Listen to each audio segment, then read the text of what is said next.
Caked from New Jersey, it's the SNL Nerds, the show where two comics from New Jersey nerd out about Saturday Night Live. I'm your co-host, Darren Patterson.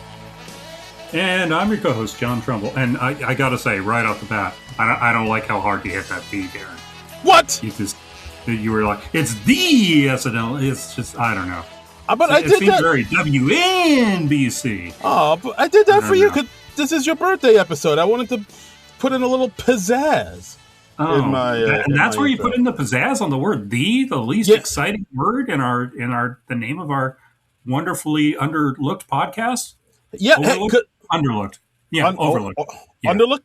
Underwear. Underappreciated. Overlooked. There it is. There we go. Yeah. You put it on the because like anybody can do the emphasis on the SNL and or the nerds. If you really care, you put it on the.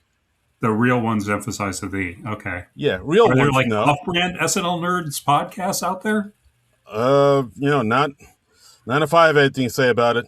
Okay. I will put that shit to I don't rest. know because I don't pay much attention to the rest of the SNL podcastosphere, and it's not really anything against any of the other podcasts. I'm sure they're delightful, or maybe they're awful. I just don't know because it's like, I talk about SNL and SNL related stuff here, about, for about an hour and a half every week, and that's really enough. That kind of sates my SNL itch. Yeah, no, I get it. You do what you got to do on these microphones, and then you just, when it's done, you put it away and you go live your life. Nothing wrong with that. I have other interests. Yeah, you got a well-rounded person. You got comic books. You got Batman, and those are two distinct interests, by the way. Comic books and Batman. Yes. You got your James Bond, and you got Elvis Costello, and you got Sherlock Holmes. Segue into the movie we're talking about. Nicely done, sir. Nicely done. Yes. Nice. Yes. Because this is my birthday episode, August 1st. We're recording this before August 1st. You'll be hearing it after because we're recording ahead for much of this summer. So, So I got to pick the movie. Unlike the other weeks where it's all Darren. That's right.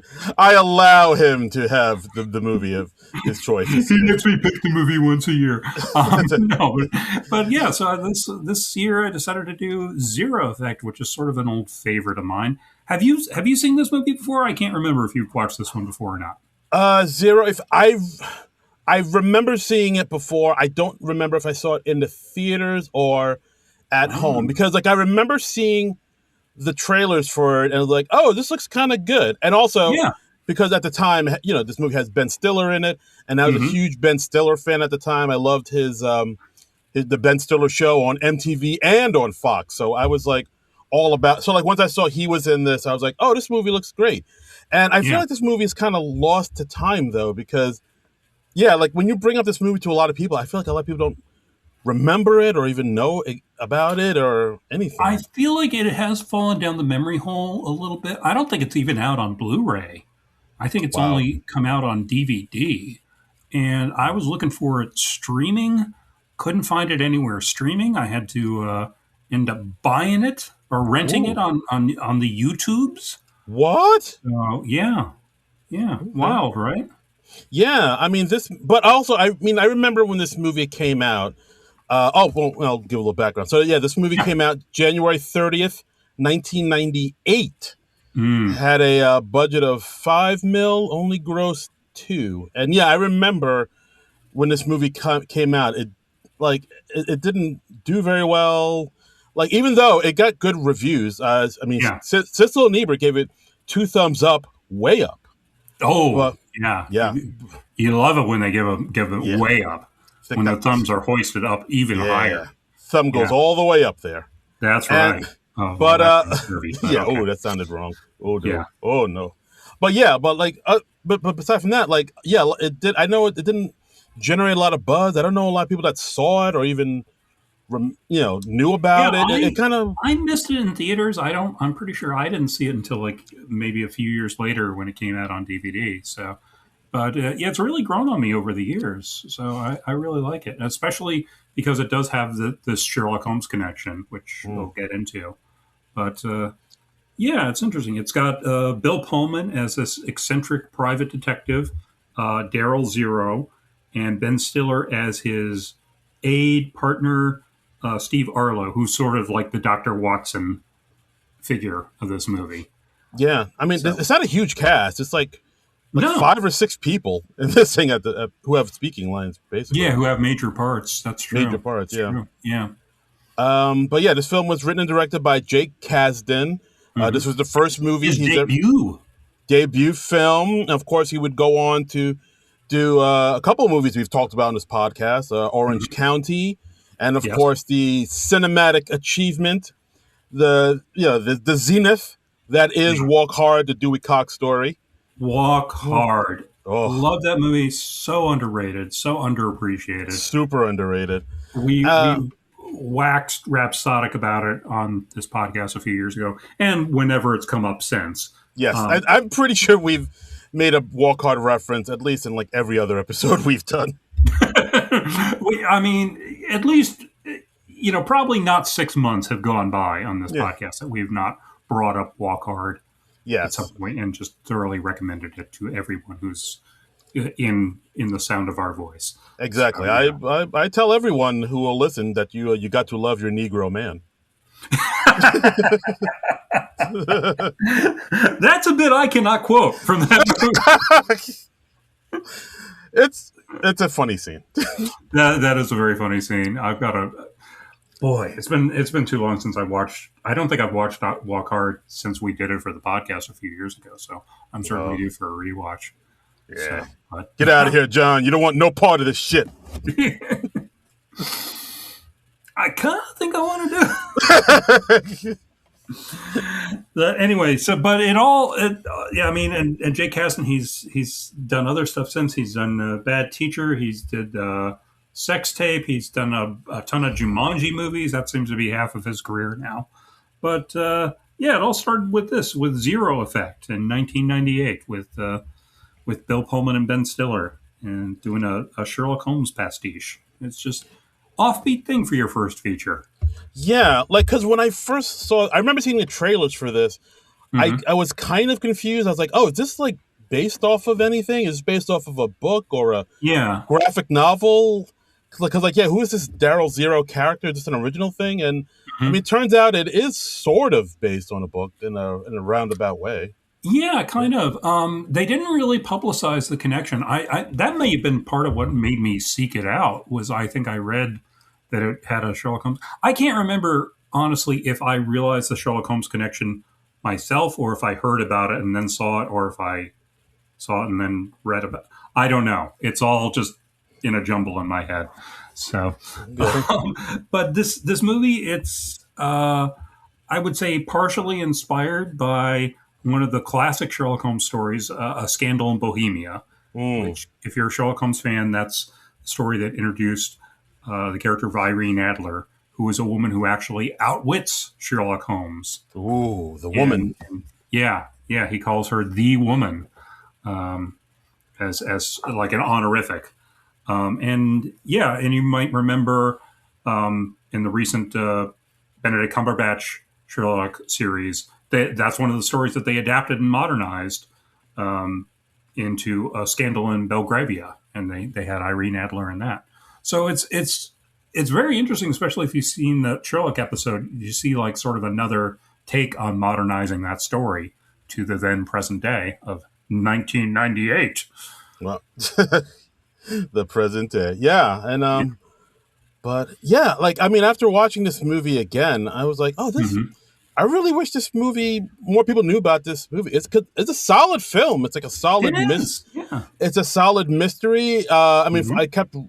I read up on it and I saw that like Jake Kasdan was like kind of trying to get this and make it into a TV series for a little bit. Like he wanted There's a pilot episode. It's still on YouTube, I believe, and they had uh, Alan Cumming. what Alan Cumming as Daryl Zero, and yeah, and it's okay. It doesn't quite work. I haven't watched the pilot recently, but I've watched it a couple of times, and I remember Alan Cumming playing Daryl Zero a lot more manic than Bill Pullman did. Mm. Um, and Bill Pullman also in this movie, he gets to show like more shades of the character, I think.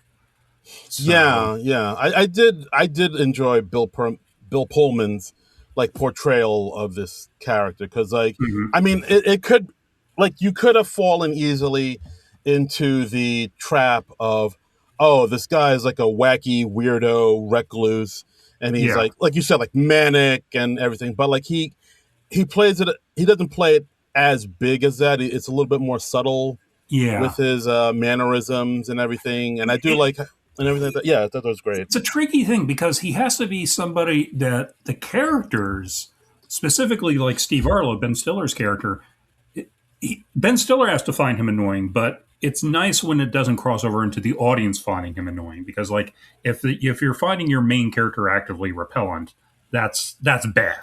Yeah, that's it's Pat the movie.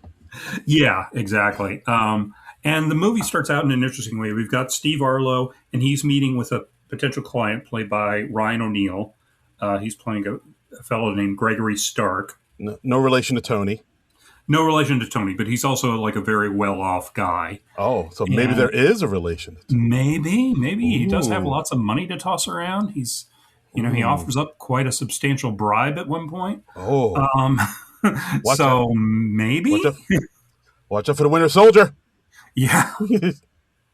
But and it's interesting because we kind of cross cut between Ben Stiller as Steve Arlo talking up how great and what a genius Daryl Zero is, and they intercut that with him sort of unloading to a friend of his about how weird and irritating Daryl Zero is to work for.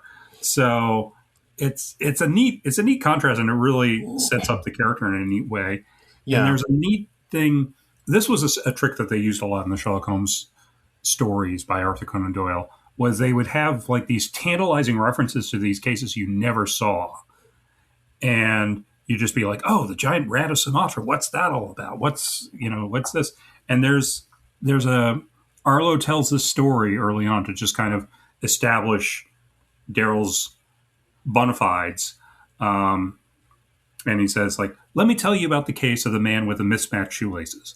This was many years ago when I first came into his employ. He was contracted to find a man.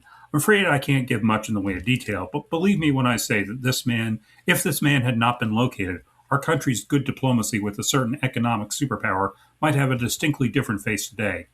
Federal, state, local authorities all over the world were searching round the clock for a face whose significance they couldn't fathom.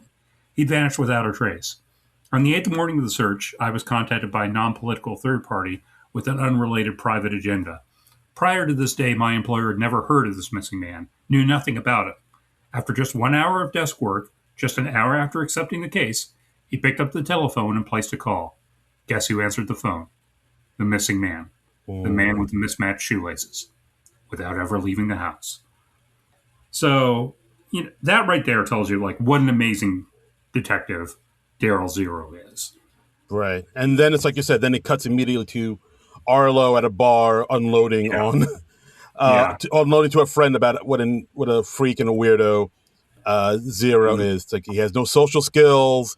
He's a complete yeah, freak, no social life. But he does say like when he's working, he yeah, is the best. Like he's has this thing where when he's on the job, he can be in control and he can be like the smoothest operator there is. But when he's not, he can't even get his own dry cleaning. yeah. He's afraid to go to the dry cleaners. He's tactless. He's inept, and yeah, he just describes him as the mysterious and brilliant Daryl Zero. And uh, they take the case for Gregory Stark. Gregory Stark, he's missing his keys. He lost his keys about a year ago, and among the keys is a key to a safety deposit box. But he doesn't want to say where the safety deposit box is or what's in it. He just Right. wants them to find the key. Because he's being blackmailed. He's being blackmailed. Yes. Yeah. So yeah, he's making these $100,000 payments like every few months, but they're increasing in frequency now. Exactly. So Arla goes back to L.A. Hmm. where Zero is at. Yeah. So Yeah, Arlo the client's was in Portland. in I, Portland. Yeah. I don't think we So mentioned that. yeah. So the movie takes place between Portland and L.A. Yeah, mostly So, shot in Portland. Interestingly oh, enough. really? Oh, I did Yeah. not know that. Okay. Mm. Yeah, so Arlo goes back to see Zero, and his apartment is on the penthouse floor, and then he has to go through all of these. It's almost like the opening of Get Smart, where you have to go through Yeah. all these doors just to get through Zero. There's like this one big metal door that like Yeah. self opens, and then like it gets stuck. So Arlo has to like kick it open, and be like, God damn it, and like kick it. Yeah. He has to open like 5 padlocks on a door and punch in a key code just to Hmm. get in to see him. He sees like the fridge is full of Tab soda. Remember Tab, kids? Yeah. Delicious. And You want and a he tab? You're gonna have to pay for something. oh god. Oh, hilarious. And Daryl Zero has been up for 3 days because he's been taking amphetamines. As you So do. instead of like cocaine, he's Daryl Zero takes amphetamines, and he's been like eating tuna fish and tab soda. Yeah, So you know, breakfast of champions. it's right. It's got all the iron and vitamins you need. Yeah. Um, yeah, so then Arlo tells him about the meeting in Portland, Gregory Stark. Daryl already knows, that he's like the head of Oregon Timber. He's a very rich man, probably got into embezzling. Hmm. I think they also mentioned that a rival detective, Clearberg, was trying to get on his case, but he wasn't able to do it. And of course, uh, Zero is really angry hates Clearberg because he has no tact. Yeah. But we never see Clearberg. It's just like a name that. No, it's just this tantalizing reference that just gives you the feeling that these characters live a life outside of this one story. So Yes, yeah. exactly. Yeah, but flushing out the world. I like it. Hmm. World So building. world building, as you say. Yeah. Yeah, Zero agrees to take the case, but he needs Arlo to take him to the airport tonight to go to Portland. But Hmm. Arlo kind of doesn't want to do that because he wants to take his girl out on a date. His girl Jess, Yeah. who they've moved in together, and they're living together in a super nice house. Oh Holy yeah. moly! Oh yeah. I saw that house. I was like, "Whoa, this is wow! Well, all right, this Yeah. must pay well." And but yeah, it's like they have a pool and everything, and like yeah, so Arlo has to tell Jess like, I have to drive him to the airport, and Jess is very upset because Yeah. it seems uh, like Arlo's relationship with Daryl is kind of not the best one. They've been together for like a few years, and Arlo's just getting fed up with the whole situation. Just because, yeah, Daryl's a very trying guy to work for, Yes. and we see several examples of that during the film. Yeah, like when they drive to the airport and he gives him the skinny about the whole case about how Stark had been paying off these guys that drop off spots and everything. Zero will say something like, "Oh, I think you moved in with your girlfriend just a bit prematurely." Yeah, It's like, just what? just his unsolicited opinion. Yeah, Yeah, yeah. He's not the most tactful of fellows. no, Um, no, yeah, so the Zero gets on a plane, rents a car, has different IDs and identities. He's constantly lying to people about who he is because he's a bit paranoid about a lot of Mhm. things. But he's also said that he does that because it makes him the best at what he does. He's very good at objectivity and observation, The and two so ops. the two Yeah, obs, yes, and he needs to yes, remain objective and detached in order to be good at what he does. yeah. I mean, very very Holmesian in Very that much so. regard. Yeah. So Zero takes a case. He goes to Portland, and he's going undercover because Stark has no idea what Daryl Zero looks like. So Zero it goes to Stark's gym, and he's like using the treadmill next to him, and we see like he tries to like start up a conversation. He's like, "Oh, hey, well, what speed are you running at? Are you on an 8?" And Stark goes, "Oh no, a 7." Mm. And that kind of comes into play later. He kind of gets a feel for Stark, Yeah, um, and like he later says like, "Yeah, I was matching his pace." and I was at a 5. So when I Mm. asked him, are you running at an 8? He lied and said he was at a 7 rather than admit that he was 3 levels below to a total stranger.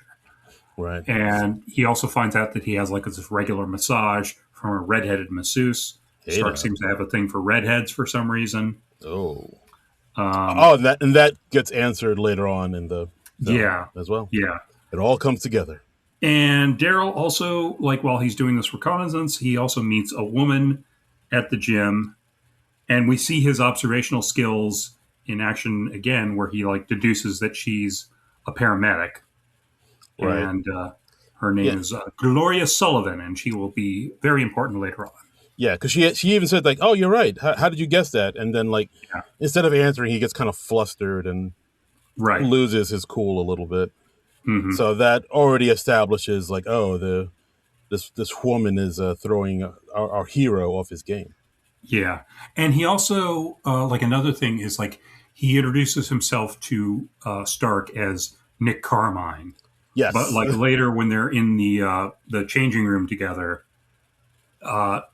Stark doesn't remember his name. So that like kind of shows. And he also has a deduction like, oh, he's cut himself shaving 3 times in the last 10 days. He's very distracted by this blackmail stuff. Yeah, so he's got a lot going on. Yeah, yeah. No, it shows he's very like even though Daryl has a lot of quirks and eccentricities, Hmm. eccentricities. Yeah, he Eccentricities. Yeah. yeah, that word. He is very he is very good at his job, and he is very astute, and he's Yes, not he's not a total complete boob when it comes to detective work. this is true. Yes. Hmm. I well, so coming up next is the scene that I kind of liked, where it might be one of my favorite scenes, where Arlo is meeting up with Zero at the airport, and Oh then yeah. Zero's like in a disguise, and Hmm. he has like a big beard, like aviator sunglasses. Kind of looks like a young Michael McDonald or something. Hmm. And he says, "Oh, meet me by the phone.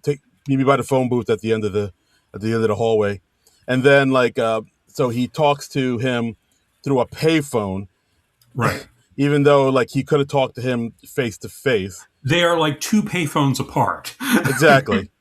and at one point Arlo is just like, why are we talking on a payphone? We could just like talk like human beings. And he's like, I don't know, 2 guys in an airport talking. It's a little fishy. That is my favorite line. I like. And yeah, it's very funny. I remember that gag was in the trailers. And as another example of Daryl Zero's eccentricities, he tells Arlo to immediately go back to LA to check on something in the computer. And he's like, Yeah. wait, I just flew all the way to Portland just for us to have this conversation over a payphone. And you're telling me to go back to LA, right? Yeah. And then oh, and also at this point, Zero says, "Oh no, don't call me by my name. I'm going by Sergio Knight. Yes. It's a pretty great name." Pretty great fake name. Yeah.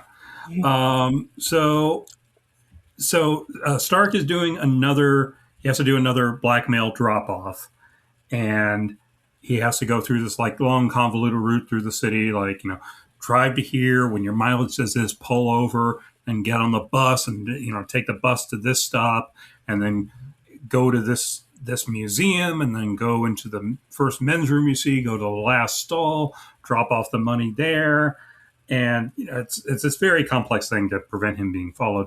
Daryl says, the thing people can't tell they're being followed if you get there first. So Daryl is already there in the men's room Right. when Stark is there dropping off the money. See, I was trying to figure out how he knew where he'd be, but is that because like they kind of went through his emails earlier? I think maybe because they got the letter. Yeah, like Okay. Stark turns over all the blackmail letters to them, except one, as we find out later, that Okay. has like a very significant clue in it. Okay. Um, Right. The I KV think that was thing. it, but maybe he figured it out in some other brilliant way. There are some times where we don't quite know the chain of reasoning. We just know, oh, well, this person's really smart, so they figured it out. Yeah. So, Okay. So yeah, so we see Stark going into the one of the bathroom stalls as instructed and leaving the money in the toilet tank. Right. And the instructions tell him leave the money in the toilet tank, and then on your way out, trip the fire alarm, and Hmm. just keep moving. Yeah. So he does that, trips the fire alarm. Everybody evacuates the building except Yeah. for Daryl, who just kind of waits in the lobby. Apparently, no one tells him he's got to get out of there. So he just Yeah, he says, just observes who's like lurking around. He wants to see who goes into the men's room to collect the money. And when the paramedics arrive, he sees the woman that he met at the gym, Gloria Sullivan, "Whoa, and she goes in there and she grabs the bag from the men's room and she like sneaks it out in some of her paramedic gear. yes." So Yeah. so he's already on to her. Yep. Yep. Yep. So So Arlo lands back in Portland. He goes to the hotel and yeah. he gets a letter at the front desk from Zero saying that Zero has now gone back to L.A. and he'll be back in the morning. Right. Wait for him there. Yeah. And we also have another sort of framing device in this movie is Daryl Zero is writing his own memoirs, like Yes. dissecting his methods. And he talks about, that's where he talks about like objectivity and observation, the two obs. And he's talks about how research is an art, not a science. And for every crime, there's a motive. And for every motive, there's a passion. So, Mm, passion is like a big thing that he has to figure out. But he can't succumb to passion himself because right. then he sacrifices his objectivity. See, it's layers, man, layers. Layers. It's so complex, man. I know. So now Zero goes back, does some research, goes back to Portland, follows Gloria around, follows her to a senior disabled facility, and then he meets up with Gloria again at the gym that they met up at, and Yeah. yeah, and then she asks him again, "How'd you know I was a paramedic?" And he says he could smell the iodine, and Yeah. and then they start up a conversation about her job and her work, Hmm. and says her job can be pretty thrilling at times, but it's also kind of boring. And then Zero says like he's in town for the accountant conference, and that Yeah. he's an accountant now. I think he kind of lets her assume that. I think he says something Oh like, "Oh, I'm in town for the conference," and she was like, "Oh, the big accountants conference," and he's like, "Yeah, yeah, that's the ticket. yeah, yeah." So I think he kind of just lets her assume that Right. because Yeah. that kind of trips him up later. Because there's the woman like they turn the towels into at the gym. She's like kind of trying to set them up. She's like, "Oh, hey, he's single. You should ask him out." Mm, And later on, that yeah, like Gloria thinking that he's an accountant kind of trips him up a little bit. okay. Yeah. You're right. That is true. Yeah, yeah. And meanwhile, they're doing research into Stark, to Gregory Stark, and they find out he wrote this horrible poem in college called "An Ode to Clarissa," Ooh. which has a very bad rhyme. He rhymes. What does he rhyme with? Birds. Towards Towards. He which rhymes towards and birds, and they're like, doesn't rhyme. Doesn't don't rhyme. it And even really doesn't. and later, like when Arlo meets with Stark for some, he's like, "So how do you say the word TOWARDS?" And it's like towards, and those things that fly around in the sky. What do you call them? Birds. Yeah, they don't rhyme. Yeah. They're Anyway, just fixated on the fact that it's a bad rhyme in this poem that he wrote in college. I mean, in their defense, that is a pretty terrible rhyme. It is a bad rhyme. Yeah. Mhm. And meanwhile, they're researching Gloria. She's a good citizen with no criminal record, so they can't really figure out why she would be blackmailing this guy. What's her motive? Right. And And Stark is not forthcoming with details because he doesn't say what's in the safety deposit box or where it is. So yeah, right. So and even at this point, Arlo's like, "All right, so we have a name. We know who's been doing it. So yeah, we're done here, right? We just start the name and we're yeah, done." But Daryl's like, "No, no, no. I want to see what her deal is. Like, yeah, she's a very cool customer, and she's intensity about her, and she's also very charming." Which, of yeah. course, Arlo's like, "Charming? Oh, Charming. Oh, where's this coming from? oh What's going on my. here? Ooh, Yeah, what's young Mister Zero in love? yeah. Ooh, The frost is sort of melting. yes, So Yeah, so Daryl Zero, he does some more research, and he has another one of my favorite quotes in the movie where he's like, "So I'm looking for things. When you're looking for a specific thing, your odds of finding it are very low because of all the things in the world. You're only looking for one thing. But if you go looking for anything at all, your chances of finding it are very good because of all the things in the world. You're sure to come across at least some of them." I. It sounds like gibberish, but it does make sense. You can't argue with that logic. You can't. I found something. Yeah, It sound logic. You can't deny it. yeah. So they find a letter. I think this was like the one letter that Stark didn't turn over to them, Right. and it says they find a letter and it's mentioning a boxer named Kragan Vincent. Right. And they're like, we can't find any record of a Kragan Vincent. Right. Because it's like you said. Because Daryl Zero kind of broke into. Not kind of. He did break into Greg Yeah. Stark's office and was just like looking around for everything. And not Hmm. only did they find who the KV was, Craig and Vincent, he Yeah. also found Stark's keys. They Yeah. were they were in the sofa under the They were on the cushions. sofa. Yeah. I was like, what the fuck? And they're discussing this, and Arlo's like, wait, so he just lost his keys? They don't have anything to do with the blackmail? And Zero's like, no, apparently not. He just lost his keys and didn't find them for a year. And the Wow. blackmail just happened to start up around that time. So, yeah, so Wow. Gloria Sullivan doesn't know anything about the keys. So, Just a coincidence. yeah, yeah. Uh, So meanwhile, Gloria is comes across Daryl Zero in the gym again, undercover as Nick Carmine, mhm. and she thinks he's an accountant still. So she says, "Hey, I know this is like a big ask, but could you maybe help me with my tax returns?" Right. And of Um, course, he has no idea how to do that. So he calls yeah, because it's never Arlo. come up. Yeah. It's just never come up. He's never had he's never had to do taxes before, apparently. Yeah. So wait, has he never done his own? Well, maybe he had people do his taxes for him. I guess. I guess he would. Yeah, I mean, I mean, I hate to think he was like a tax cheat or something. yeah, maybe he's somehow gotten away without it or something. I don't know. Yeah, he's Wesley Snipesing it. Yeah, he just says, well, yeah, it's never come up.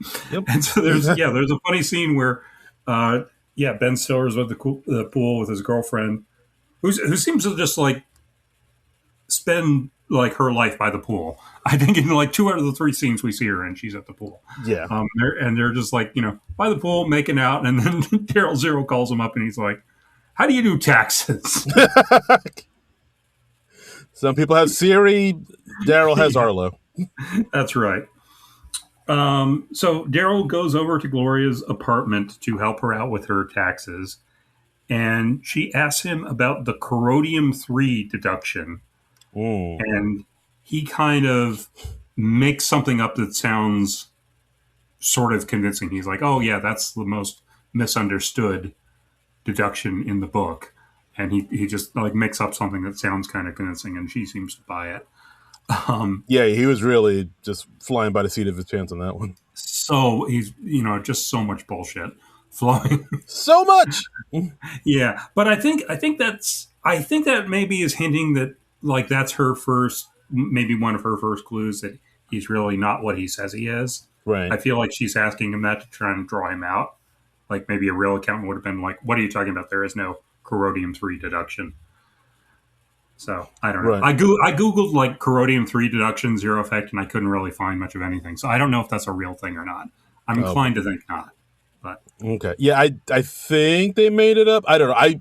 I take my shit to H&R Block. I have no idea what any of this yeah, shit means. well, I read on the IMDb trivia that there's like a thing about the full size bed, like trivia that Daryl uses in one of his deductions about a full size bed, Mhm. and he's like, "Oh yeah, the full size didn't exist in like before 1971," and like it sounds very convincing, but it's all bullshit. Oh, wow. Yeah, Really? yeah, yeah, I've been lied to. I don't know how to feel about yeah, yeah. But you've been lied to very convincingly, is the thing. that. So So I don't feel betrayed as much as I do impressed. Yeah, exactly. Okay. Yeah, let me say. Yeah, it says here Zero's epic deduction regarding the origin of full size mattresses is fictional. None of this is true. The film's art department did research to try and blend some truth into the mix, but nope, it's all a lie. And I think Jake Kasdan just outright admits that in the commentary. Wow. So yeah, Wow, Jake. Wow. look, if you can lie convincingly enough, people just buy it, man. I guess so. So I'm flummoxed right now. yeah, Uh, sorry. it's okay. Sorry to shake your faith in the great Daryl Zero. I don't know what to believe in anymore. Wow. Yeah. But yeah, so while he does the taxes, Gloria says, "Okay, you do this. Hope you don't mind. I'm tired. I'm just gonna go take a nap." Hmm. Which while he works on his tax return, then which is I don't know. Yeah. In my mind, I was like, "Well, you just met this guy. You're just gonna take a nap while he does your taxes in your home?" I guess it I- just shows her level of comfort with him because, like, later on, she's like, okay, I'm going to take a shower. And yeah, yeah. And yeah, it is kind of wild but where he's a near stranger and she just invites him into her apartment and it's like, I'm going to take a nap. I'm going to take a shower. I'm going to be like really vulnerable. And yeah, yeah, but with her manic pixie haircut. yeah. Yeah, And, but she likes him because she like offers to make him dinner. yeah, And yeah. yeah. So So, yeah, she offers to make him dinner while she goes to take a shower. So while she showers, Daryl kind of snoops around looking for clues and stuff. Finds mhm. a old black and white photo of Kragen on her nightstand. So Yeah. the plot thickens. You see. Yes. Yeah. So she's got some sort of connection to Kragen. And meanwhile, we're coming back to Arlo. Arlo agrees to retire if Jess marries him.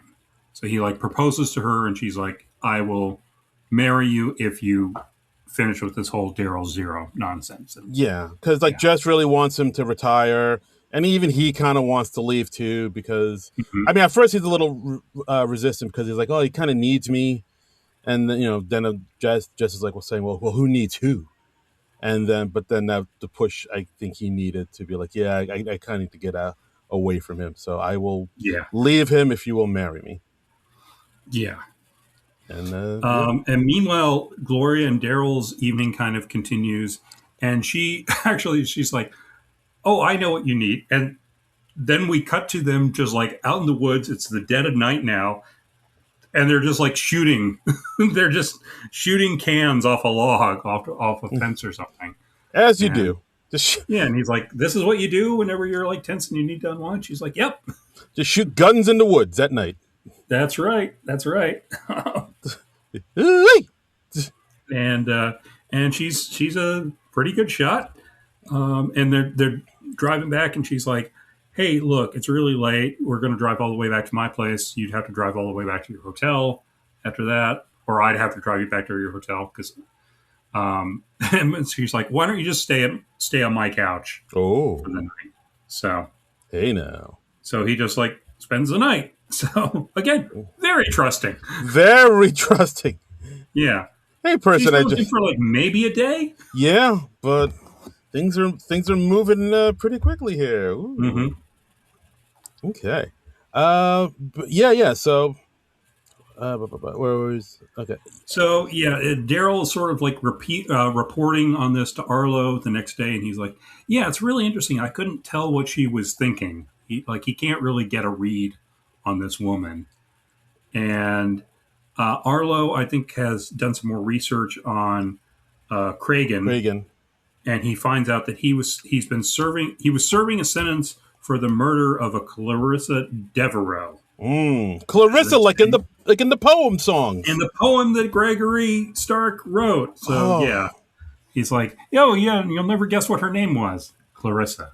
mm, Yeah, how did you know that? wow. And yeah, so uh, But yeah, like and I found out the Clarissa person was shot execution style. Everybody thinks that yeah, Kragen was working for somebody, but he won't talk, and he yeah, was kind of moved out of prison for yeah, medical reasons because he has an illness. yeah, and she was shot in a motel room, Yes, in a motel and room. Yes. there were like all these clues. There were like fingerprints all over that pointed to Kragen. So they caught him like dead to rights. So they figure, and Kragen was moved to the medical facility, and it's the same medical facility where Gloria volunteers during her off time. So she Right. knows Kragen. She's like, they see her like wheeling him around.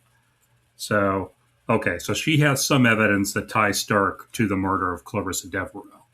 Right. And then Zero follows her, and he makes a deduction that Kragen is her father. Dun dun Done. dun. The plot Yeah, thickens. yeah, yeah. So, um, so they go to the hotel room where this murder took place, like I don't know, 20, 30 odd years before, something like that. Hmm. And um, Zero deduces that Kragen moved the bed in the hotel room. Right. And that's Because where the stuff about the full size mattress and all that comes in. right. So and yeah. So Arlo's like, well, why would he move a mattress, and why would Yeah. he leave fingerprints all over the place like a sloppy amateur? Mm-hmm. And they're like, I don't know, it's not adding up. I need more info. And Zero tells Arlo to go talk to Stark about Right. this, and yeah, and that's when Arlo straight up asks Stark, like, "Hey, did you have a woman killed a Yeah. while back? You remember that?" Yeah. And Stark kind of, he starts to come clean. He says, like, he had this love affair with this older woman named Clarissa when he was in college. I think he was 18, she was like 25. Yeah. And then it came back to him. She was like accusing him of rape. Ooh, yeah. Oh boy. And he's like, oh, this was going to destroy my whole future. I couldn't have that. So Right. he hired this hitman Kragen to To take her kill. out of the picture. Yeah, Yeah. Lee said like I would take care of your problem for $5,000. Yeah. And then Arlo's asking, well, what's in the safe deposit box? This Yeah. this this albatross over your head. And he said there's a tape that he recorded of me talking to him, ordering him to take out the hit, to do the hit Right. on Clarissa, and like So we have hard evidence that Gregory Stark is the guy behind Clarissa Devereaux's murder right. But way Stark back does, in the. yeah. But Stark doesn't know where the security box, the safe deposit box is, Right, because or even what name it's under. yeah, exactly. Because after Kragen got caught, a different man showed up to his house saying that Kagan expects him to bankroll his whole, defense through like a Yeah. middleman, and he also wants some money for his family. Then the man Right. played him a copy of the tape that he has, and it's like, well, if you refuse to pay up, this goes out, and yeah, and he Yeah. gives him the key to the safety deposit box, saying that if Kragen dies or if he gets out, then we will let you know where the safe deposit box is. But until Right. then, we're just going to hold on to that safe deposit box for safekeeping. Right. So this has been hanging over Stark for all these years, like decades. And there's a great line of dialogue. He says, "You can't buy silence; you can only rent it." Mm, Which, yeah, I love that. good line. Yeah, another nice line from Daryl Zero. Not long after that, he says, "Passion is the enemy of precision." Mm, Um, bars. and they kind of like figured this out, and then around this time, Arlo tells Zero that he's quitting. Yeah, and Zero does not take it well. Does not take it well. There's tossed furniture. There's broken TVs.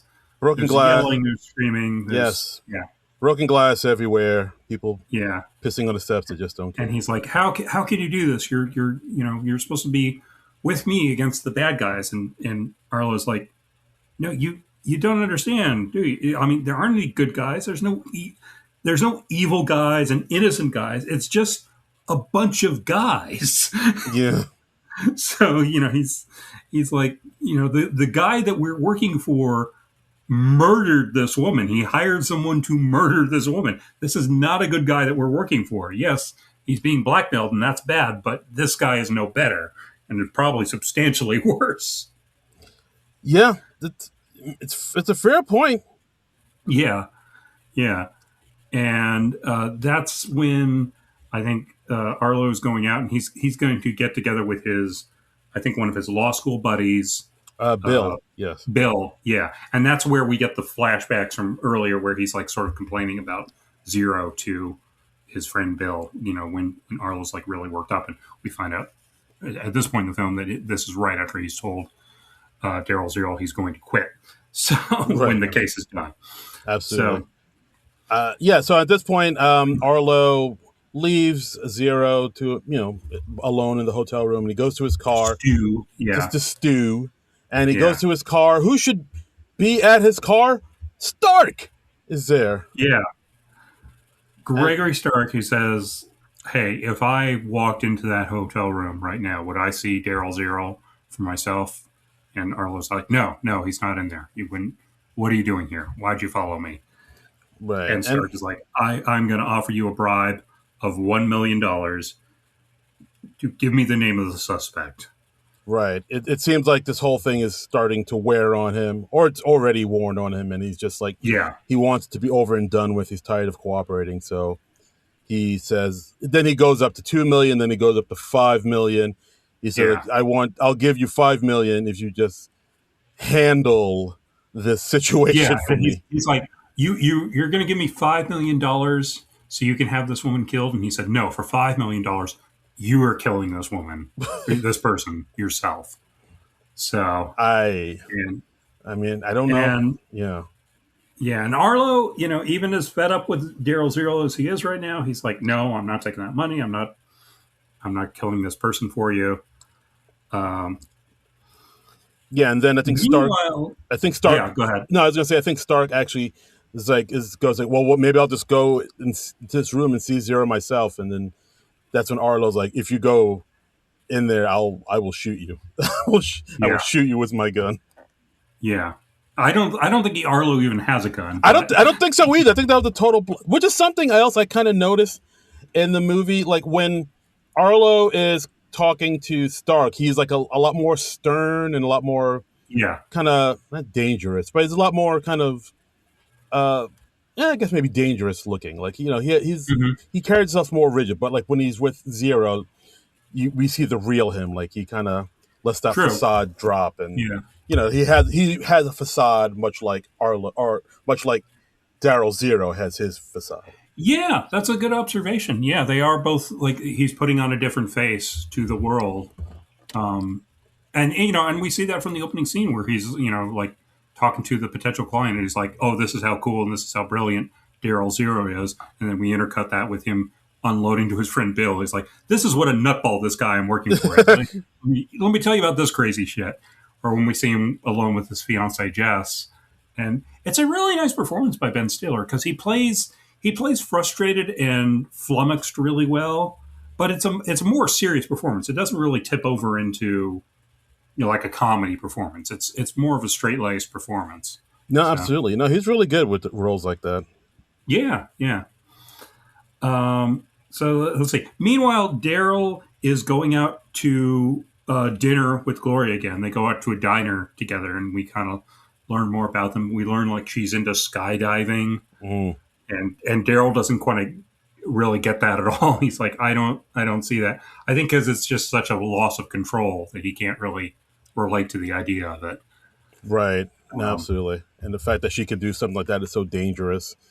And yeah, he's somebody who, like, even he says he's like a recluse who stays in and doesn't take like taking yeah. chances like that. She asks him like, are you close to your family at all? I think he drops that he's from Minnesota originally, Yes. and he and like when Gloria goes off to the bathroom for a minute, Daryl has like a sudden flash of inspiration, and he calls Arlo, and he says, "Could a person be considered physical evidence?" Mm. And Arlo like does a quick consult with his friend Bill, his law school friend Bill, and he's like, "Yeah, I think so, I think so." And so Daryl realizes that Gloria is not Cregan's daughter; she's actually Stark's daughter.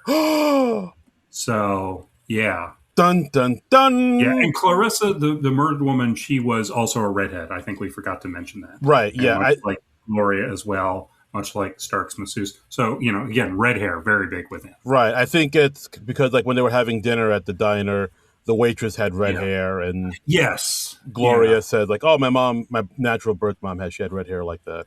Yeah. And she was like, "Oh, I always thought I'd grow up to look like that waitress," and that's what gives Daryl the inspiration. Yeah. Right. So, but the two of them continue to date, and Mhm. Gloria wants to know more about Zero. She begins to Yeah. cry, and then And Zero. Zero actually opens up. Yeah, like for a minute, I was trying to see like, oh, is this like part of the facade, or is he actually opening up? But I think and this is I why think he's telling her real shit here. I Yeah. do, I do too, because I think the way Bill Pullman played it, Yeah. like he was trying to tell the audience, no, this isn't like a cover. This is actually This part of is it. for real, for real. He This is for is real, like, for this real. woman is getting under his skin. Yeah, Um, and I and do. he confesses, yeah, he says, like, my father was an evil, abusive man. He killed my mother while she was sleeping, and he was like 13 years old when this happened. Then he slit his And wrists, which was like, geez. yeah, and now that's really, I thought that was really interesting because that's another sort of Sherlock Holmes parallel. Hmm. Um, like Conan Doyle never really got into Holmes's childhood at all. Like we meet his brother Mycroft, but we only hear about his family in the vaguest terms. Right. But Nicholas Meyer, who you might know from directing Star Trek's 2 and 6 and co-writing Star Trek 4, like so the even numbered ones with the original crew. He one of his first big things was he wrote a novel called The 7% Solution, which they also made into a movie. And in that movie, it's about like Sherlock Holmes teaming up with Sigmund Freud, and Sigmund Freud is curing Holmes of his cocaine addiction. And we find out in there, like Freud does like a read on Sherlock Holmes, and he finds out that Holmes's father murdered his mother. So I'm wondering if that was like maybe an inspiration Mm. in there. So that's that was just sort of an interesting backstory to Holmes, and I think it's very interesting that Daryl Zero has a very similar backstory to that version of Holmes. So Yeah, absolutely. Yes, but it's yeah, interesting. Yeah, but we do see them getting closer and closer. yeah, Then they talk some more. Then they both leave the diner. Um, he leaves that they leave a tip. He leaves yeah. the receipt, but then they He leaves leave. the receipt. Yeah, Yeah, but then they leave holding hands, and then they go. but him leaving the receipt is very significant because like when he's doing Gloria's taxes, he's talking about, oh yeah, you got to always save your receipts for everything. Right, Like I started doing it. It's just like an unconscious habit now. right. And then like the camera like zooms in on the receipt. So we know like, oh, Daryl is getting so emotionally involved, he is slipping up. It's like he Yeah, says, passion is the enemy of precision. yeah. So And the receipt even says receipt in big bold letters. I So know to just be ultra sure everyone in the audience gets it. So everyone's like, oh, okay, this okay. is the receipt. He This is is the leaving. receipt. This is Yeah, the yeah. receipt. It's a customer copy and everything. It's not like he just left the restaurant copy.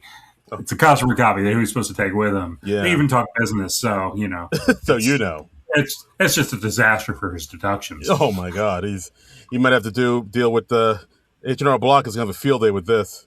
That's right. That's right. You have to deal with the Uh, Rhodium 3 deductions. that's right. Call back. Call back. Oh, and also Daryl sleeps with Gloria. Yes, Um, yeah, they make the beast with two backs. they get it Uh, on. Yeah, they knock boots. Knock boots They while Nick. bump uglies. Yeah, They- rub privates. yeah, Coitus. coitus. they, Yeah, they do all that while Nick Cave plays in the background, real sexy like. intercourse. Yes. Yeah. Dangly parts. P and the V. Yeah. Hot dog down the hallway. Making them bed springs squeak. Yeah. Mm-hmm. So, yeah, very significant because, like, as Arlo says earlier, he's in his mid 30s. I don't think he's ever kissed a girl. So, he's really, going from 0 to 60 right off the bat here. Yeah, So, he's advancing quite well here. quite rapidly. Quite Yes. rapidly. So the next day they're at the gym again. Yeah. Working out. We also Yeah. see Stark there, but of course he doesn't know either one of them. Right. And then Gloria says, "Well, I have to go, but I'll see you at my place at 6." And Yeah. she kisses him goodbye. Oh Oh yeah. yeah, Oh yeah. yeah. So and Stark has to go and make yet another blackmail payoff, and he says that to Arlo earlier. He's like, it used to be like every few months, now it's like every few days. So Yeah, it's like they're increasing in frequency. He's getting really nuts, and it's like 100K each time. It's wild. So wild baby. So I yes, don't think I could even think of this many places to like have to drop off my blackmail money personally. yeah. I know. It's like, I had to think of a dozen different places. Oh my god, uh, no, that seems like work. yeah. It's like, all right. Well, how's he going to get out there? Like, Yeah, is there parking? Are I they had to figure out a route. I had to like look at bus routes. like What the hell, what man? are the hours? Are they going to be open after 6, or Yeah, did it close early on Sundays? I mean, will this particular stall in this particular men's room happen to be free at this time of day? yeah, some dude I could be don't know. blowing it up with his deuces. Yeah, You exactly, never know. exactly. It's a whole You don't know. thing. Somebody had a bad burrito. Yeah, There's that whole explosive diarrhea thing going around now. So yeah, exactly. Could got the lettuce poops on it. You never know. yeah, exactly. It's a whole thing. Just hit me up on Venmo. Yeah, just send me some cryptocurrency or something. Yeah, that some NFTs. Those never go out of style. NFTs. Yeah, those are still great, Yeah, right? the bathing apes or whatever they called. Right. So this latest payoff location is at a planetarium, Mm. and yeah, Stark goes in there, and he goes into the planetarium, and we see Gloria sitting there in the planetarium. I guess she's waiting to go grab the payment. And Daryl Zero is also there in disguise, Yes, he has like a and I don't think goatee and glasses. yeah, and I don't think either Stark or nor Gloria knows that he's there. And then just as like Stark is about to confront Gloria, I think he has a gun, right? It looks, yeah, because he looks like he reaches for something for a minute, and even Mhm. Daryl points it out or notices it, and he's like, "Oh no!" Yeah, But then the yeah, lights come on, and then Stark and Gloria see each other eye to eye, right. and then Stark goes into cardiac arrest and has like a heart I, attack. I think I think yeah, like Stark has his heart attack, and I think he falls back against the switch, and I think that's what turns the lights on. If I remember Oh, correctly, okay. I thought he. I think that's what it is. Yeah. I thought the lights came on So before that. Okay. I'd have to watch it again, but I think he falls back and he hits something, and I think that was like a light switch Oh, I see. of some sort. Yeah. So he has a heart attack because just the stress of this. He's getting more and more flustered throughout the course of the movie, and they're up in the frequency of the blackmail and stuff. He's got a lot going on. Indeed. And then Gloria has just kind of this moment of truth, and she actually starts to work on him. She saves his life. She like says to the people around, she's like, call 911. She starts performing CPR and all that good stuff. And this is somebody she has every reason to want dead, but she decides to save his life because she's got to be true to her nature. Absolutely. So And she ends up saving his life. yeah, So it's so nice. and yeah. So even though this could possibly have horrible consequences for her because he basically knows she's the blackmailer now. Right. So And they figure out the name on the safety deposit box is Gloria Stark. So it's Gloria's first name and Stark's last name. exactly. So Zero figures it all out. He has the epiphany. Mm-hmm. Finds the safety deposit box on the Gloria Starks. Finds the roll. He finds the tape, which is actually like a roll of. It's like microfiche or something like that. I think it was just like an old school audio tape, like you put on an Oh, old reel to reel tape recorder. Because remember this is going back to I guess the 70s at least. okay, that makes sense. So yeah, so I think it's like it's like kind of it's analog, Darren. All right. I mean, I thought it'd be like a cassette tape or something, but I guess that. Yeah, I guess the 70s. No, 70s. There were cassette tapes in the 70s. What am I saying? Yeah, I don't know. Couldn't Yeah, put it maybe it should have been on an 8-track. right. That's what I'm You know, talking. Not Mm. now. You're on the trolley. Then there's like a disco hit and Yeah. you know, and some blackmail material. That's the dream, right? Next up, Disco Duck. But before that, blackmail tape, climbing the charts. So Daryl goes to Gloria's apartment, and Gloria actually calls while he's there, Right. and she's fleeing the country, and it's sort of Daryl and Gloria talking to each other, and they're just kind of like confirming what they've figured out about each other, and we have like a flashback in there of like how Cragen performed this hit on Clarissa Devereaux. He like shoots her first thing, and then he realizes like, oh, there's a baby in this hotel room, Yeah. and she Gloria was and there. yeah, and they like pushed this bed against the wall to make sort of this makeshift crawl space for her because she didn't have like a crib or anything. Right. And then he sees this baby and he has this attack of conscience, I guess, and he's like, I'm going to take care of this baby, even though it has nothing but bad consequences for me, or potentially horrible consequences for him. And then he's like, I have to remove all the signs in this hotel room that there was a baby here at all. Yeah, and in And doing that, he ends up leaving his own fingerprints everywhere. Which, of course, like you said, like it's all evidence that he definitely did this. So of course, he gets arrested immediately, but he gives baby Gloria to his sister to raise, and while he's in prison, and as Gloria grows up, when she's of age, that's when Cragen tells him the whole story about, the truth about her mom and his right. part in it. So she's been blackmailing Stark for a year, and she only started blackmailing him after she figured out the truth. Right. So that's been the whole thing. She's been blackmailing him for a year. The whole key thing was just a coincidence that he happened to lose the key to the safety deposit box. That is wild. That whole thing was just, oh yeah, that's just a red herring. Don't think too much about that, guys. Yeah, and Gloria is at the airport because she's like fleeing the country, because Gregory Stark is after her now, Right. and so she's got to go on the run. She's going to go overseas or wherever, and while she's on the phone with Daryl, he says like, "Hey, there's this guy at the airport, and it's Arlo, and Arlo is there to give her like fake IDs and airplane tickets, so she can like be on the run, stay on the run as for as long as possible." And Daryl's like giving her advice. He's like, "Yeah, stay away from westernized countries. You, like keep moving around every couple months. Do this, don't do that. Yeah, like sign.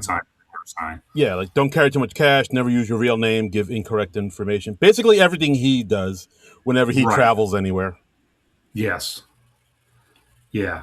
And last thing on the phone, she says, "I love you, Daryl Zero." So she's figured out his real identity. What? And this, of course, parallels one of the most famous moments from the original short story, A Scandal in Bohemia, where like Holmes and Watson are coming back to 221B Baker Street, and they're feeling like pretty damn smug of themselves. And they're like, "Hey, we figured out this whole Irene Adler thing. All right, yeah, way to go. High five, buddy. I know it's Victorian England. We don't high five yet. That's how happy. High five."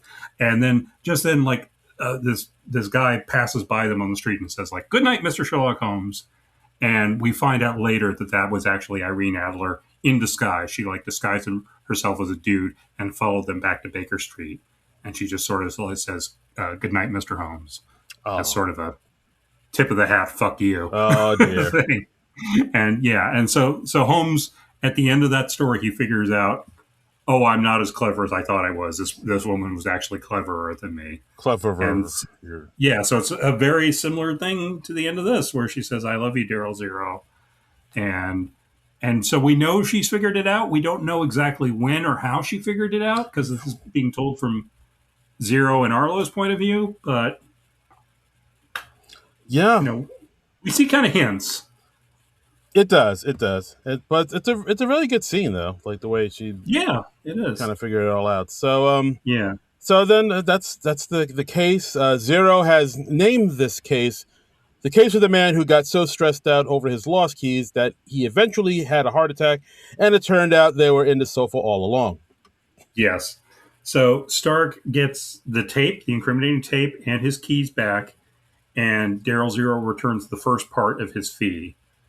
Right. So they're pretty much just like washing their hands of Gregory Stark, and Stark has gotten everything he wants. You know, he has the evidence.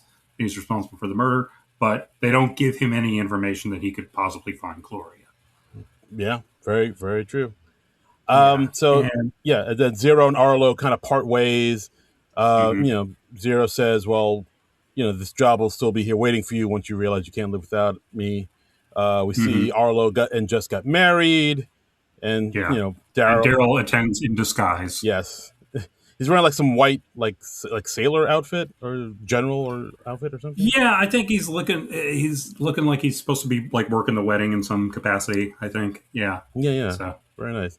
And then Daryl also attended Victor's funeral as yeah, well, and the funeral of the hitman. So yeah, and he says because there he wasn't really anyone else to. yeah, I mean, then he says that he never really made any attempt to find Gloria, and he imagines Yeah. that she's most likely like kind of skydiving and or something, and he just remembers her with Yeah. a lot of fondness, and she was the most Hmm. able blackmailer of her time and worthy Hmm. opponent, greatest ally, and she was the only woman he has ever, the only woman.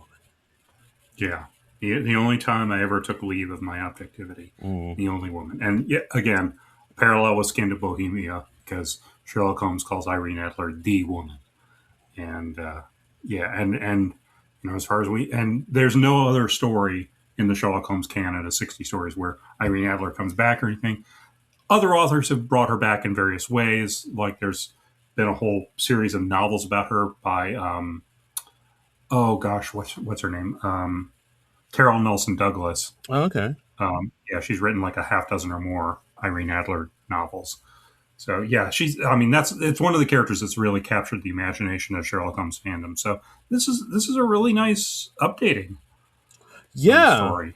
for Yeah. for sure. Like I really like this movie quite a bit. Like Hmm. I mean, it's a shame more people don't know about it. Like this movie kind of felt like I feel like Jake Kasdan was trying to do here what Ryan Johnson would go on to do with Benoit Blanc in the Knives Out movie. Where like he was trying to Yeah. create his own little detective mystery series, and Hmm. like I feel like he wanted to do like more adventures of Daryl Zero, but like this one just didn't. I don't know, like the audience just didn't find it, or Yeah. what. But Maybe it wasn't promoted well enough. yeah, Yeah. I I remember it mean, not being but promoted it's a great. really well done movie. They definitely could have done more with it.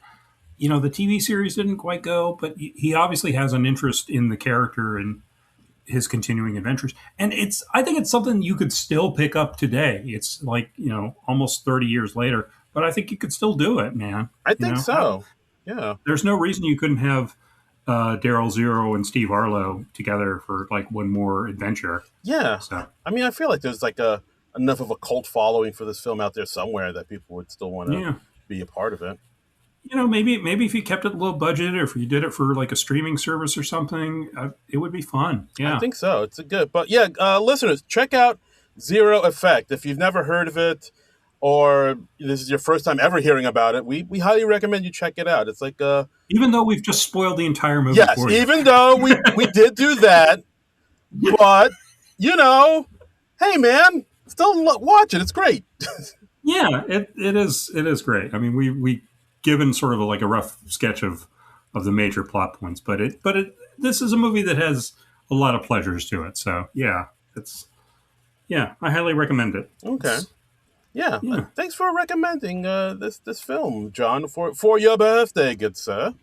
Yeah, I enjoy revisiting this one every once in a while. And I think it's been about a year and a half since I've seen it last, so I was kind of in the mood to see it again. So Yeah. I always enjoy love revisiting it every few years. Okay. So Very good. And that's our episode, guys. Thanks for listening to the podcast. As always, you could follow us on the Blue Sky at SNL hmm Nerds. You can listen to this madness on our YouTube page. Go to non-productive.com. Donate to our Patreon, all that good stuff. And for me, myself, Yeah. and I, you can follow me on all the socials at Darren Credible, Darin Credible. And you can also buy tickets to my album recording, October. Oh, look at that. I mean, you look. Yeah. Come on. You gotta go see Darren record a full album. If he's ever amused you on this podcast, and I know he has. I have. I know he has. He's even funnier on stage. Yeah, it hasn't all been terrible. I said some funny shit. Yeah. You do say some funny shit. You say some funny shit on a regular basis, sir. Thank you, sir. Yeah, so if you're... And you also say some funny shit on stage. I do. Yeah. So, if you're going to be in New Jersey, October 8th, Newark Culture Center, come out, buy some tickets, come see me. But if you're not around then, you could also see me on September 3rd, that Thursday before Labor Day weekend, because I'll be running the special at the at QED in Astoria, Queens. It'll be like a rough draft of what the polished version of the special would be. It'd be like the first time me kind of going through the whole thing, working out the kinks and all that jazz. So it'll be a rougher version of the finished version. So go buy tickets for that, September 3rd in Astoria, Queens. And you can find all those links to all those tickets on my new website, DarrenCredible.com. All the links are there. Yeah. So go check that out. Check it out. And I mean, once you're done, check it out, all of Darren's exciting stuff.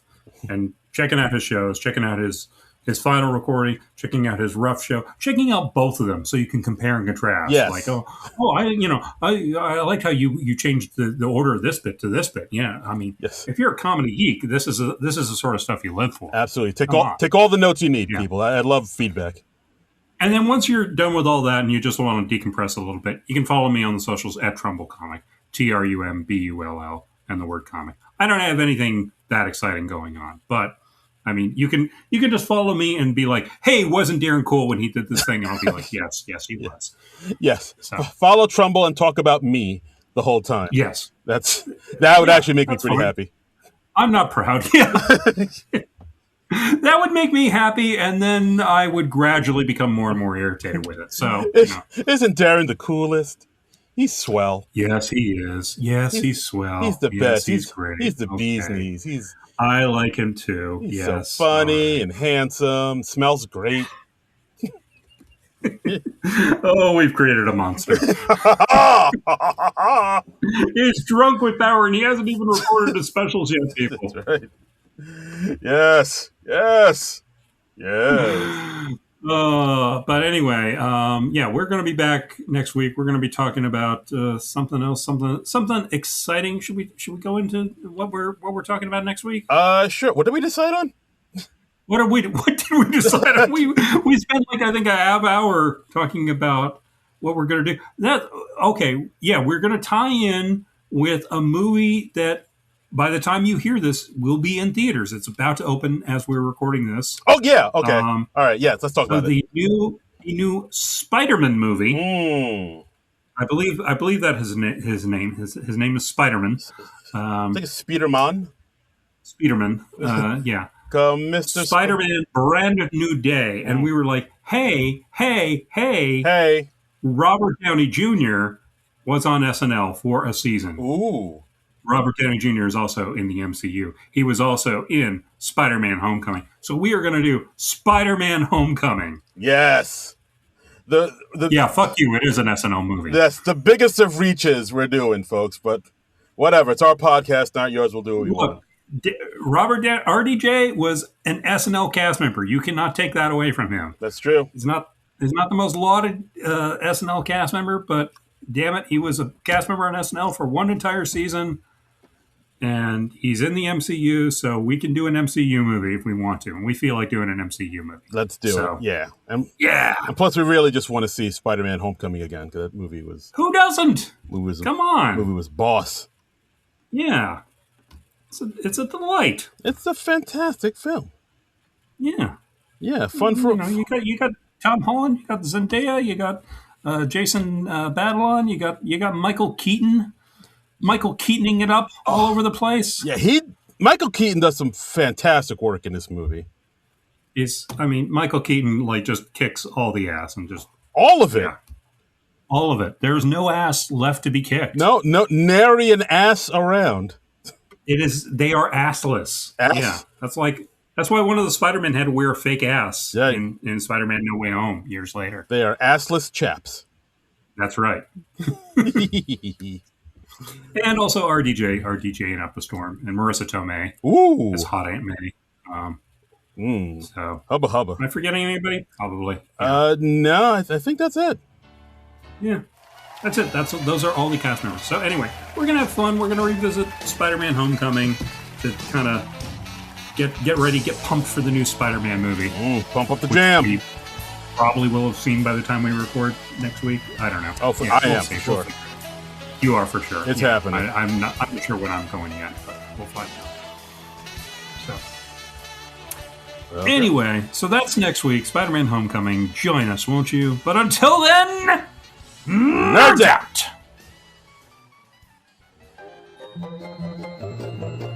This has been a non-productive media presentation. Executive producer Frank Hablawi. This program and many others like it on the Non-Productive Network is distributed under a Creative Commons Attribution Non-Commercial No Derivatives license. Please share it, but ask before trying to change it or sell it. For more information, visit non-productive.com.